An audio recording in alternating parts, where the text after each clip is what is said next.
দেখুন, বামপন্থীরা শূন্য ছিল এবং বামপন্থীদের দলের চোরের সংখ্যাও শূন্য। সেই কারণে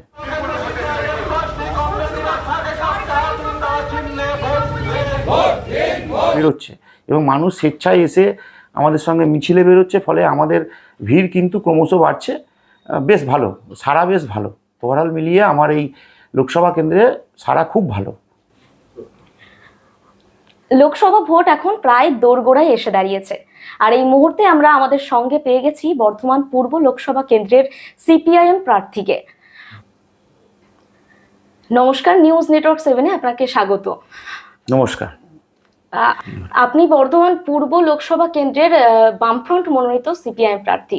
তো প্রার্থীপদ ঘোষণার পর থেকেই মোটামুটি আপনার প্রচার শুরু হয়ে গেছে।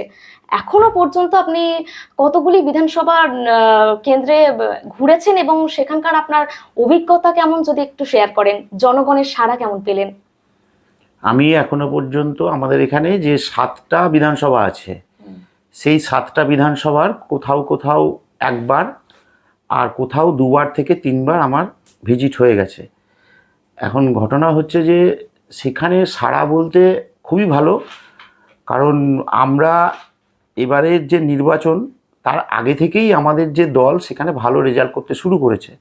বিশেষ করে যে বাই ইলেকশন মানে উপনির্বাচন যেগুলো হলো, তার সঙ্গে সঙ্গে যে পঞ্চায়েত নির্বাচন, সেই পঞ্চায়েত নির্বাচনেও আমাদের পার্টি একটা বড় ধরনের সাফল্য পায়। এবং জনগণকে যে বিগত 13 বছর ধরে এই তৃণমূল হচ্ছে যে দমিয়ে রাখার চেষ্টা করেছিল, সেইখান থেকে মানুষ কিন্তু বেরিয়ে চলে এসছে। এবং আমি গ্রামের দিকে দেখেছি, বিশেষত সেখানে একটা পরিবারে একাধিক খুন হওয়া ব্যক্তি, তার বাড়ি থেকেও হচ্ছে লোক আজকে বেরোচ্ছে এবং মানুষ স্বেচ্ছায় এসে আমাদের সঙ্গে মিছিলে বেরোচ্ছে, ফলে আমাদের ভিড় কিন্তু ক্রমশ বাড়ছে। বেশ ভালো, সারা বেশ ভালো। ওভারঅল মিলিয়ে আমার এই লোকসভা কেন্দ্রে সারা খুব ভালো। আচ্ছা আচ্ছা, প্রথমেই আপনার কাছে জানতে চাইবো যে লোকসভা নির্বাচন কেন্দ্রের আপনার কাছে মূল ইস্যুগুলি কি কি, এবং সেগুলি সম্পর্কে মানুষের বক্তব্য কি এবং আপনার বক্তব্য কি? এখন লোকসভা কেন্দ্রটা তো অনেক বড় এলাকা, ফলে একাধিক ইস্যু আছে এখানে, অনেকগুলো ইস্যু। এখন ধরুন কাটোয়ার এই যে রেল ব্রিজ আছে, কাটোয়ার তাপবিদ্যুৎ কেন্দ্র আছে, যেখানে রাজ্য সরকার জমি অধিগ্রহণ করে আজ পর্যন্ত সেখানে হচ্ছে যে কোনো রকমের হচ্ছে বিদ্যুৎ কেন্দ্র গড়ে তুলতে পারলো না। যদিও বা জমিটা সেই সময় বামফ্রন্ট সরকার অধিগ্রহণ করেছিল এবং বামফ্রন্ট সরকারই সেখানে বিদ্যুৎ কেন্দ্র তৈরি করার কথা ছিল। কিন্তু যাই হোক, 2011 সালে বামফ্রন্ট চলে যাওয়ার পরে এই তৃণমূল সরকার এসে মানে ন্যূনতম যতটুকু উদ্যোগ নেওয়া দরকার ছিল সেই ন্যূনতম উদ্যোগটুকু নেয়নি। এবং তারপর হচ্ছে যে এখানে যে রেল ব্রিজটা আছে, সেই রেল ব্রিজটা নিয়ে একাধিকবার হচ্ছে যে এখানকার বিগত যিনি ছিলেন তিনি প্রতিশ্রুতি দিয়েছিলেন, কিন্তু আজ পর্যন্ত তার রূপায়ণ হলো না। আর তারপরে হচ্ছে আপনার কালনাতে গঙ্গার উপর দিয়ে যে সেতু নির্মাণ হওয়ার কথা, যার ফলে কালনা এবং শান্তিপুরের মধ্যে অসম্ভব একটা সুন্দর যোগাযোগ গড়ে ওঠে। কারণ প্রতিদিন প্রায় কালনা থেকে শান্তিপুরে তাদের রুজি রোজগারের জন্য হাজার হাজার লোক যাতায়াত করে। কিন্তু বামফ্রন্ট সরকার উদ্যোগ নিলেও এই তৃণমূল বহুবার জনগণকে হচ্ছে যে মিথ্যা প্রতিশ্রুতি দিয়ে কিন্তু আজ পর্যন্ত সেটা করে উঠতে পারেনি। তারপর হচ্ছে আপনার বলা যায় কার্যত কাটোয়া থেকে কালনা পর্যন্ত যেটা একটা ব্যাপক সমস্যা, সেটা হচ্ছে তাঁতি যারা, মানে তাঁতের যে শিল্প, সেই শিল্পটা আজকে ধ্বংসের মুখে। এবং সেই শিল্পের নাম করে লক্ষ লক্ষ কোটি কোটি টাকা নয়ছয় হয়েছে। এই কেন্দ্রের যে সমস্ত বিধায়ক আছেন বা এমপি ছিলেন, তারা সব লক্ষ লক্ষ কোটি টাকা হচ্ছে যে তারা এখান থেকে নয়ছয় করেছেন। এটাও আমাদের একটা প্রচারের ইস্যু। তার সঙ্গে সঙ্গে দেখেছেন যে 100 দিনের কাজের নিয়ে দুর্নীতি, 100 দিনের কাজ নিয়ে যে ডবল রাজ্য সরকার হচ্ছে যে চুরি করলো, কারণ একবার কেন্দ্রের সরকারের টাকা চুরি করেছে এবং তার জন্য যে কেন্দ্রীয় সরকারি ব্যবস্থা নেওয়া দরকার ছিল সেটা পর্যন্ত নিল না। এবং তারপরে হচ্ছে যে রাজ্য সরকার পুনরায় আবার ফান্ড থেকে যে টাকাটা যেটা দিয়ে 100 দিনের টাকা নামে চালাচ্ছে, সেখানেও আবার ব্যাপক দুর্নীতি হচ্ছে। এইটা একটা আমাদের ইস্যু আছে। এবং তারপরে হচ্ছে যে কেন্দ্রীয় সরকারের নীতির ফলে আজকে কৃষকরা তার ফসলের ন্যায্য দাম পাচ্ছে না, কারণ ফসলের যে উৎপাদিত খরচ, সেই উৎপাদিত খরচের বৃদ্ধি পেয়েছে, আপনার সারের দাম বৃদ্ধি পেয়েছে। সারের দাম বৃদ্ধি পাওয়ার ফলে ফসলের উৎপাদন মূল্য বেড়ে গেছে। এখন যে চাষি তার সঠিক মূল্যটা পাচ্ছে না, ফলে চাষি হচ্ছে যে একাধিক চাষি আত্মহত্যা করেছে এর মধ্যেই, এই যে ব্যাপক যে লোকসভা এলাকার ক্ষেত্রটা। এবং তার বাইরেও আমাদের যেটা ইস্যুগুলো আছে, সেই ইস্যুগুলো হচ্ছে আপনার এদিকে সুদূর যেটা রায়না বা জামালপুরে, যেখানে হচ্ছে যে বলা যায় বালি চুরি হচ্ছে, ওখান থেকে দামোদরকে হচ্ছে যে শেষ করে দেওয়া হচ্ছে, যেখানে কোনো রকম ব্রিজের গোড়া থেকে বিশেষ করে বালি তুলে নিচ্ছে, ব্রিজগুলো এতে নষ্ট হচ্ছে। এবং আগামী দিনে হয়তো দেখবেন যেটা আমাদের সদরঘাট ব্রিজটা আছে, সেই ব্রিজটা ক্ষতির আশঙ্কার মুখে পড়তে পারে। এই সমস্ত ইস্যুগুলো আছে। তারপর হচ্ছে আপনার রাজ্যের যে ইস্যু যদি বলেন বা হচ্ছে দেশের যে ইস্যুগুলো বলেন, সেগুলোও আছে আমাদের এর মধ্যে। এই যে ইলেকটোরাল বন্ড আছে, তারপর হচ্ছে আপনার চাকরি চুরি যে ব্যাপারটা, কারণ বিগত সময়ে আপনারা দেখেছিলেন যে আমাদের এই লোকসভা এলাকারই বিধায়ক বিশ্বজিৎবাবু, তিনি 62খানা চাকরি ইতিমধ্যে তার পরিবার সহ অন্যান্যকে, নিজের পরিবার সহ অন্যজনকে যে বিক্রি করা বা চাকরি নেওয়া, সে সমস্ত স্বীকার করেও তিনি তৃণমূল থেকে বিজেপিতে চলে যাওয়ার ফলে তিনি সাধু ব্যক্তি হয়ে গেলেন। তাকে আজ পর্যন্ত ইডি বা সিবিআই কেউ অ্যারেস্ট করলো না, এইটা ঘটেছিল। তারপরে হচ্ছে যে মাঝে যে সমস্ত বিধায়কগুলো আছে, তাদের নামেও এই সমস্ত দুর্নীতি আছে। ফলে এই সামগ্রিকভাবেই আমরা সবটাই প্রায় মানুষের সামনে নিয়ে আসছি। আর দ্বিতীয় কথা হচ্ছে, আমাদের যেটা দলের পক্ষ থেকে বলার বিষয়, আমাদের মূল যেটা বলার বিষয়, সেটা হচ্ছে 100 দিনের কাজকে 200 দিন করতে হবে। কারণ 200 দিন না করলে এই এলাকা থেকে ব্যাপক সংখ্যায় হচ্ছে যে পরিযায়ী শ্রমিক সৃষ্টি হয়ে তারা অন্য রাজ্যে চলে যাচ্ছে, বা আমাদের রাজ্য থেকে অন্য রাজ্যে চলে যাচ্ছে। এর ফলে হচ্ছে যে স্থানীয় স্তরে কোনো যে একটা কারখানা গড়ে তোলা, এটার কোনো উদ্যোগ এই সরকারের নেই। তো এরম আরও আছে অনেকগুলোই। রাজ্যে শিল্পায়ন দরকার, তারপর দ্রব্যমূল্য বৃদ্ধি, যে দাম বৃদ্ধি, সেটাও কমানো দরকার। এই সমস্ত আছে। আচ্ছা, আপনারা তৃণমূল বিজেপির বিভিন্ন দুর্নীতি নিয়ে কথা বলছেন এবং এটা বলছেন যে ওরা আসলে বড় লোকদের এবং কর্পোরেটদের স্বার্থ সিদ্ধি করে, পাশাপাশি এটাও বলছেন ধান্দার ধনতন্ত্রের কথা। আপাতভাবে ভাবতে গেলে বিষয়টা কিন্তু বেশ ভারী, যদি একটু বুঝিয়ে বলতেন। দেখুন, এই 7টা বিধানসভা এলাকায় ঘুরতে গিয়ে অভিজ্ঞতাটা খুব ভালো হয়েছে। আমরা দেখবেন হয়তো মিডিয়ার সামনে প্রচারের আলোয় যেটা এসছে, শেখ শাহজাহান বা হচ্ছে শিবু হাজরা ইত্যাদি ইত্যাদি এগুলো এসছে। কিন্তু আসলে আমার যা অভিজ্ঞতা হলো, দেখলাম যে প্রতিটা অঞ্চলে অঞ্চলে এরকম শেখ শাহজাহান একটা করে তৈরি করেছেন এই দিদিমণি দায়িত্ব নিয়ে। কারণ এই লোকগুলো একটা সময়, মানে আমরা কোনো পেশাকে ছোট বলতে চাইছি না, সব পেশাই ভালো, কিন্তু তার একটা রোজগারের একটা সীমাবদ্ধতা থাকা উচিত, এবং আছেও, এটা আমরা জানি। কিন্তু হঠাৎ করে কি এমন ঘটনা ঘটলো, একজন ভ্যান চালক কি একজন হচ্ছে যে সে মাছ বিক্রি করে খেত, যেমন অনুব্রত মণ্ডল ধরুন, তারপর হচ্ছে যে এই জাতীয় যে কর্ম করে খেত, তারা আজকে তাদের কাজটুকুও মিনিমাম করে না। তাদের কাজ হচ্ছে তৃণমূল পার্টিটা করা, এবং তাদের একাধিক বাড়ির মালিক, তারা 3 তলা 4 তলা করে বাড়ির মালিক, গাদা গাদা জমি, এবং তাদের কাজ হচ্ছে যে বিরোধী শূন্য পঞ্চায়েতগুলো গঠন করো। তাহলে কী হবে, বিরোধী শূন্য পঞ্চায়েত গঠন করলে বিরোধীরা তাদের বলার কোনো জায়গা পাবে না, এই গণতন্ত্রের যা গঠনতন্ত্র। তো ফলে এইটা শুধু ওই শেখ শাহজাহান বলে না, এই ব্যাপক অংশে, মানে একটা লোকসভার মধ্যে 100 থেকে 150 অন্ততপক্ষে এরকম শেখ শাহজাহান জন্মে গেছে। ফলে এটা আমাদের তো বলতেও অনেক সুবিধা, এবং মানুষও এদেরকে কিন্তু এখন প্রত্যাখ্যান করতে শুরু করেছে। এর অবসানটা একটা সময় হবেই। এই কাটোয়া থেকে রায়না পর্যন্ত বর্ধমান পূর্ব লোকসভার এই ব্যাপক অংশে এই শেখ শাহজাহানের মতো বহু হচ্ছে যে এরকম মানুষ আছে, বা শিবু হাজারার মতো বহু মানুষ আছে, যারা একটা সময় সে অর্থে কোনো ধরনের কোনো কাজই করতো না, করলেও তারা ছোটোখাটো কাজ করে খেত।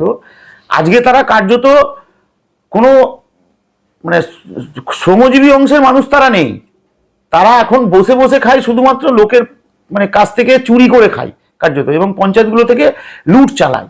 সেটা বিভিন্ন বিভিন্ন ধরনের যে স্কিমগুলো থেকে সরকার টাকা আসে, সেই সমস্ত থেকে। তারপর হচ্ছে এলাকায় তোলাবাজি, এলাকায় মাফিয়া রাজ করে, এবং এলাকার হচ্ছে যে বালি যে পাচার, সেই সমস্ত করে।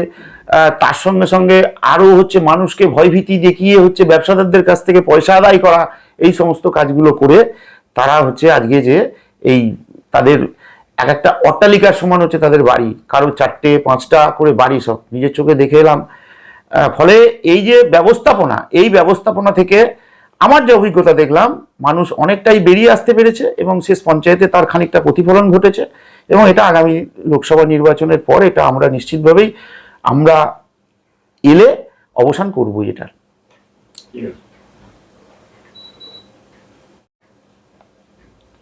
আচ্ছা, এই মুহূর্তে সবচেয়ে আলোচিত একটা বিষয় হচ্ছে ইলেকটোরাল বন্ড। আপনারা বলছেন যে ইলেকটোরাল বন্ডে সবচেয়ে বেশি টাকা নিয়েছে বিজেপি এবং তারপর তৃণমূল। এই বিষয়ে আপনার মতামতটা কি, আপনার বক্তব্যটা কি? ইলেকটোরাল বন্ড নিয়ে যেটা বলার ব্যাপার, সেইটা আপনারা দেখেছেন যে প্রথম থেকে একমাত্র দল, এবং বিভিন্ন মিডিয়াতেও ইতিমধ্যে দেখিয়েছে যে প্রথম থেকে একমাত্র দল যারা এটার বিরোধিতা করেছিল। কারণ 2017 সালে প্রথম যখন এটাকে সংসদে নিয়ে আসা হয়, তখন সীতারাম ইয়েচুরি আমাদের প্রথম এটার বিরোধিতা করেছিল। তখন কিন্তু এই শাসক দল বর্তমান যে দুটো আছে, কেন্দ্র বা রাজ্য, তারা কিন্তু সকলেই এটার নিয়ে হাসাহাসি করেছিল এবং মানুষকে ভুল বোঝানোর জন্য এটা বুঝিয়েছিল যে এটাই হচ্ছে সঠিক পথ। কিন্তু আজকে যখন সুপ্রিম কোর্ট হিসাব চাইছে, তখন স্টেট ব্যাংকে বিভিন্ন রকমভাবে লেলিয়ে দিয়ে তারা হ্যারাস করছিল। তো যাই হোক, আমাদের পার্টি একমাত্র পার্টি যারা এটার বিরুদ্ধে কেস করে রায়টাকে নিয়ে এসে এবং জনসমক্ষে যেটাকে দাঁড় করিয়েছে। এখন অনেক সময় দেখবেন যে শাসক দল যে দুটো আছে কেন্দ্র বা রাজ্যে, তারা বলছে যে নাকি আমাদের পার্টিকে ইলেকট্রাল বন্ডে চাঁদা দেয়নি বলে এরা কোনো রকম হয়নি। কিন্তু শুনে রাখুন, এই প্রসঙ্গে একটু বলতে চাই যে 2005 সালে তৎকালীন টাটা 25 লক্ষ টাকার চেক আমাদের তৎকালীন যিনি হচ্ছেন যে আমাদের সর্বভারতীয় সম্পাদক হরকিষেণ সিং সুরজিৎকে চেক দিতে চেয়েছিলেন। তিনি কিন্তু পরিষ্কার বলেছিলেন যে আমরা জনগণের টাকায় চলি এবং জনগণের কাছ থেকেই আমরা চাঁদা তুলেই পার্টি চালাই, ফলে আমরা এই চেকটা নেবো না বা নিতে পারবো না, আপনি আপনার চেকটা অনুগ্রহ করে ফেরত নিয়ে যাবেন। ফলে আমরাই একমাত্র স্বচ্ছ পার্টি ভারতবর্ষের মধ্যে যারা জনগণের কাছ থেকে, অনেকেই বিরোধীরা যে এটাকে, আমাদের যারা বিরোধী আছেন তারা এটাকে হাসির ছলে বলেন যে আমরা নাকি কৌটো নাড়িয়ে চালাই। আমরা এতে গর্ববোধ করি যে আমরা কৌটো নাড়িয়েই পার্টি চালাই, আমরা এর জন্য গর্বিত। আমরা কখনোই তাদের মতো কোনো রকম কেলেঙ্কারি, কোনো রকম চুরি জোচ্চুরি এই কেসে আমরা আজ পর্যন্ত কোনোদিনও জড়াইনি, এবং এটা নিয়ে আমাদের গর্ব হয়। দেখবেন ইলেকটোরাল বন্ডের যে সবচেয়ে ভয়ানক দিকটা, আমাদের পার্টি একমাত্র এটা উপলব্ধি করেছিল যে ইলেকটোরাল বন্ডে আপনি যার কাছ থেকে চাঁদাটা নিচ্ছেন তিনি একটা বহুজাতিক কোম্পানি। তো তারা যখন চাঁদাটা আপনাকে দেবে, তার কিন্তু একটা স্বার্থ এখানে জড়িয়ে থাকবে। এবং আমরা এটা প্রথম থেকে আশঙ্কা করেছিলাম এবং বাস্তবে তাই দেখতে পেলাম। যে কি দেখতে পেলাম না, যে সমস্ত ওষুধ কোম্পানিগুলো ভারতবর্ষের যারা বিজেপিকে একটা বিশাল পরিমাণ চাঁদা, অন্তত 1000-1200 কোটি টাকার মতো চাঁদা দিয়েছে, তাদের আজকে ওষুধের দামগুলো একেবারে লাগাম ছাড়া। যে ওষুধটার দাম আপনি গত মাসে হয়তো 10 টাকায় কিনেছেন, 2 মাস পরেই যে তার দেখা যাচ্ছে 15 টাকা দাম দাঁড় করিয়ে দিচ্ছে। সরকারের যে একটা এর জন্য যে একটা নিয়ম নীতি মানা উচিত বা একটা সীমারেখা থাকা উচিত, কোনো কিছু ধারে যাচ্ছে না। এবং তার মধ্যেও আবার দেখতে পাওয়া যাচ্ছে যে ওষুধগুলো ল্যাবরেটরি টেস্টে ফেল করেছিল এবং ল্যাবরেটরি টেস্টে ফেল হওয়ার পর সেগুলো মার্কেটে আনা উচিত না, সেগুলোও চলছে, দিব্যি রমরমিয়ে চালাচ্ছে, এবং কেন্দ্র সরকারের জন্য কোনো নিক্ষেপ কোনো রকম দৃষ্টি নিক্ষেপ করছে না। পাশাপাশি দেখুন রাজ্য সরকারের ক্ষেত্রে কেমন দুর্নীতি। রাজ্য সরকার যে সরকারি সংস্থা মেট্রো ডেয়ারি বন্ধেরও আমরা বিক্রি করে দেওয়ারও আমরা বিরোধিতা করেছিলাম, এবং এরা বিক্রি করলো জালান গোষ্ঠী। তো তারাও দেখলাম যে মেট্রো ডেয়ারি দুধের দাম যেখানে 30-32 টাকা ছিল, আজকে প্রায় 44 টাকা, 48 টাকা, 50 টাকা এরকম দাম দাঁড়িয়ে গেল এই কিছুদিনের মধ্যেই। আবার আপনি যে ঘরে ইলেকট্রিকটা যে ব্যবহার করছেন, মাথার উপর ফ্যান চলছে বা লাইট জ্বলছে, এই ইলেকট্রিক বিলটা একটু খেয়াল করে দেখুন। 2011 সালে যখন 3.5 টাকা ইউনিট ছিল, আজকে সেই ইউনিটটা দাঁড়িয়ে গেছে প্রায় 7.5 থেকে 8 টাকা ইউনিট। ফলে এই 11 বছরে ডবল দাম বাড়লো। তো কেন বাড়লো না, আরপিজি গ্রুপ তারা একটা বিদ্যুৎ উৎপাদক সংস্থা, তারা তাদের স্বেচ্ছাচারিতা করে এই বিদ্যুতের বিলটা বাড়ালো। আমরা এই নিয়ে বহুবার আন্দোলন করেছি, মানুষকে বহুবার বোঝানোর চেষ্টা করেছি। ফলে আজকে এটা প্রমাণিত যে ইলেকটোরাল বন্ডটা নেওয়ার উদ্দেশ্যটাই ছিল, ইলেকটোরাল যে বন্ড কেনার কারণটাই ছিল এইগুলো, যে কর্পোরেট পুঁজিগুলোকে, বিশেষ করে বৃহৎ পুঁজিগুলোকে একটা তাদের ইচ্ছা খুশি বাজারে ব্যবসা করার মতো জায়গা করে দেওয়া। এটা প্রমাণিত সত্য। আচ্ছা, আপনি প্রচারে অনেকবার বলেছেন যে বামপন্থীদের কণ্ঠস্বর সংসদে পৌঁছানো খুব জরুরি। এটা কেন, যদি একটু ব্যাখ্যা করেন। ঠিকই বলেছেন, কারণ বর্তমান শাসক দল কেন্দ্র বা রাজ্য যাই বলেন, তাদের প্রার্থীগুলোর দিকে তাকালেও আপনি বুঝতে পারবেন যে তারা সংসদে যায় সাধারণ মানুষের কথা আলোচনা করতে যায় না। এবং ইতিপূর্বে আমরা দেখেছিলাম যে আমাদের দুর্ভাগ্য যে বাসুদেব আচারিয়ার মতো একজন এত বড় একজন সাংসদ ছিলেন, তার বদলে যিনি গিয়েছিলেন সন্ধ্যা রায়, তিনি মূলত যাত্রা আর্টিস্ট বা সিনেমা আর্টিস্ট ছিলেন। তো ফলে আমরা তার ফলে কি দেখলাম যে বাসুদেব আচারিয়ার যে ভূমিকা ছিল সেই ভূমিকাটা কিন্তু সন্ধ্যা রায়ের আমরা মিনিমামটুকুও পাইনি। একটা দিনও তিনি সংসদে কোনো প্রশ্ন রেখেছিলেন কিনা। এবং সর্বশেষ মিমি, তারপর হচ্ছে আপনার দেব, এরা গিয়ে সংসদে কতদিন হাজিরা ছিল সেটা নিয়েও সন্দেহ আছে। এবং প্রশ্ন তো দূরে থাক, তারা একদিনের আলোচনাও কিছু করেননি। এবং দেখবেন এরপরে যে ঘটনাটা সেটা হচ্ছে আমাদের সেলিম সাহেব, যে সময় আমাদের একমাত্র রাজ্য থেকে বামপন্থী সাংসদ ছিলেন, তিনি সংসদে একা গিয়ে পুরো মানে সমস্ত যে জনগণের যে দাবি সেই দাবিগুলো একা কণ্ঠে তিনি তুলতেন। ফলে সেই কারণেই আমরা বলি যে এই সমস্ত ফিল্ম আর্টিস্ট বলুন বা অন্য জগতের যারা আসছে এই দুই শাসক দলের, তারা কিন্তু সাধারণ মানুষের জন্য তারা যান না, তারা নিজের ব্যক্তিগত স্বার্থ সিদ্ধি করার জন্যই তারা যান। সেই জন্য আমাদের আবেদন যে আপনারা বামপন্থী যারা প্রার্থী, যারা সারা বছর আপনার পাশে থাকে, লড়াই আন্দোলনে থাকে আপনার, ফলে তাকেই আপনারা নির্বাচিত করুন। আচ্ছা, ভোটদাতাদের বড় একটা অংশ এবার বামপন্থীদের দিকে ঝুঁকবে বলে কি আপনার মনে হচ্ছে? আর যদি মনে হয়ে থাকে তো কেন মনে হচ্ছে? আমাদের বিগত যে ইলেকশানগুলো যেটা গেল, বিশেষ করে বাই ইলেকশান বা হচ্ছে পঞ্চায়েত নির্বাচন, সেই নির্বাচনগুলোতে বামপন্থীদের ভোট ক্রমশ ঊর্ধ্বমুখী। এবং সর্বোপরি বিষয় হচ্ছে মানুষ হয়তো একটা সময় বিজেপিকে ভরসা করেছিল, আমরাও বোঝাতে পারিনি মানুষকে, এটাও আমাদের হয়তো সেই সময় খারাপ লেগেছিল। কিন্তু মানুষ বর্তমানে তার অভিজ্ঞতার নিরিখে বুঝে গেছে যে বিজেপিকে দেওয়া আর তৃণমূলকে দেওয়া একই, কারণ তারা পরস্পরের হচ্ছে যে মানে ঘাটতি পূরণ করে দিচ্ছে। একবার কেউ বিজেপি থেকে তৃণমূলে, তৃণমূল থেকে বিজেপিতে, এই সাংসদ বা বিধায়করা বলুন। তো মানুষ দেখে গেছে, দেখে ফেলে এটা বুঝে গেছে এবং তারা ইতিমধ্যেই বামপন্থীদের উপর ভরসা রাখতে শুরু করেছেন। আর পাশাপাশি তৃণমূল যেভাবে দুর্নীতি করছে বা বিজেপি যেভাবে দুর্নীতি করছে, মানুষের ভরসা ওদের ওপর আর নেই, ফলে বামপন্থীদের উপর ভরসা ক্রমশ বাড়ছে এবং আমরা নিশ্চিত আমাদের ভোট বাড়বেই। রাজ্যে 42টা সিটের মধ্যে আপনাদের সিট তো নেই, তো এবার কি সিট বাড়বে বা কতটা বাড়বে আশা করছেন? দেখুন, বামপন্থীরা শূন্য ছিল এবং বামপন্থীদের দলের চোরের সংখ্যাও শূন্য। সেই কারণে পাশাপাশি দেখুন যে অন্য দলগুলো তারা হয়তো ঝুড়ি ঝুড়ি আসন পেয়েছে, কিন্তু তাদের চোরের সংখ্যাটা দেখুন বা জেল খাটার সংখ্যাটা দেখুন অনেক বেশি। এবং আসন সংখ্যার নিরিখে আপনি যদি বলেন, আসন সংখ্যার নিরিখে হয়তো আমি সংখ্যাটা এই মুহূর্তে বলতে পারছি না, কারণ এখনও ভোটটা অনেকটাই দেরি আছে। তো ভোটের পরেই সেটা আপনারাও জানতে পারবেন বা আমরাও জানতে পারবো। কিন্তু মানে বিগত যে নির্বাচনগুলো, শান্তিপুরের উপনির্বাচন বলুন বা হচ্ছে আপনার মুর্শিদাবাদের যে উপনির্বাচন বলুন বা পঞ্চায়েত নির্বাচন বলুন, প্রত্যেকটা ক্ষেত্রেই বামেদের ফিরে আসা। একটা সময় মিডিয়া বলতো যে আমরা নাকি রক্তক্ষরণ, আমাদের রক্তক্ষরণ হচ্ছে, ঠিক আছে, কিন্তু রক্তক্ষরণ ওটা আমরা বিশ্বাস করি না, মানুষকে আমরা হয়তো সেই সময় বোঝাতে পারিনি। আজকে মানুষ তার নিজের যে অভিজ্ঞতা, তার যে নিত্যদিনের যে অভিজ্ঞতা, তার দ্রব্যমূল্য বৃদ্ধি, তার হচ্ছে ছেলেমেয়ের চাকরিটাকে অন্যজন চুরি করে নিচ্ছে, তার সঙ্গে সঙ্গে তার বিদ্যুৎ বিল, তার হচ্ছে যে আপনার এই যে লটারি যে দুর্নীতি বলেন যাই বলেন, এই সমস্ত নিয়েই সামগ্রিকভাবে তার যে দৈনিক অভিজ্ঞতা, সেই অভিজ্ঞতার ভিত্তিতেই মানুষ বুঝতে পেরেছে যে বিকল্প হচ্ছে বামপন্থীরাই, যেটা 34 বছর আগে একটা পদ্ধতির মাধ্যমে মানুষকে সঙ্গে নিয়ে, মানুষকে সাথে নিয়ে সরকার চালাতো। এবং সেইভাবেই হচ্ছে যে মানুষ ক্রমশ তার উপর ভরসা রেখেছে এবং ক্রমশ আমরা উপরের দিকে এগিয়ে চলেছি। তবে আমরা পাবো, অনেকগুলোই আসন আমরা পাবো, এটা একবারে আমরা নিশ্চিত। আচ্ছা, এবার জেতার ব্যাপারে আপনি কতটা আশাবাদী এবং কেন?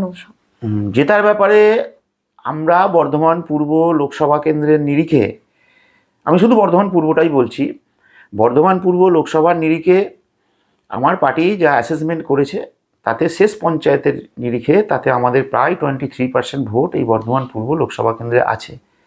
আমরা বিগত বিধানসভা বলুন বা লোকসভা বলুন, সেখান থেকে অন্ততপক্ষে প্রায় 3 গুণ মতো আমরা ভোট বাড়িয়েছি। ফলে দেখুন, পঞ্চায়েত ভোটে যদি এই ছাপ্পাটা না হতো, কারণ আমি নিজে ভোটকর্মী ছিলাম, পঞ্চায়েত ভোটে আমি ভোটকর্মী ছিলাম এবং কাউন্টিং অফিসার হিসাবেও একজন রিক্রুট ছিলাম। সরকারি দায়িত্ব আমি তো প্রাথমিক শিক্ষক, পালন করতে হয়েছিল। কিন্তু চোখের সামনে দেখেছি যে একটা 18-0 জেতা পঞ্চায়েতকে 10-8 উল্টে দেওয়া হচ্ছে, জোর করে ছিনিয়ে নিল কার্যত। তো এখন সেই যে ভোটগুলো মানুষ দিয়েছিল সেইগুলো ধরলে এই ভোটটা কিন্তু অনেক বেশি পেয়েছিলাম আমরা। সেই হিসাবে এবং মানুষের সঙ্গে এই যে প্রচারের সময় বিভিন্ন অভিজ্ঞতার নিরিখে আমরা একেবারে নিশ্চিত আমরা বর্ধমান পূর্বটা জিতছি। আচ্ছা, অনেক অনেক ধন্যবাদ। আপনার অনেক মূল্যবান সময় আমরা আপনার কাছ থেকে নিলাম। অনেক অনেক ধন্যবাদ। আমার তরফ থেকেও সকল দর্শককে অভিনন্দন জানাই এবং আমার পার্টির তরফ থেকেও অভিনন্দন জানাই। নমস্কার।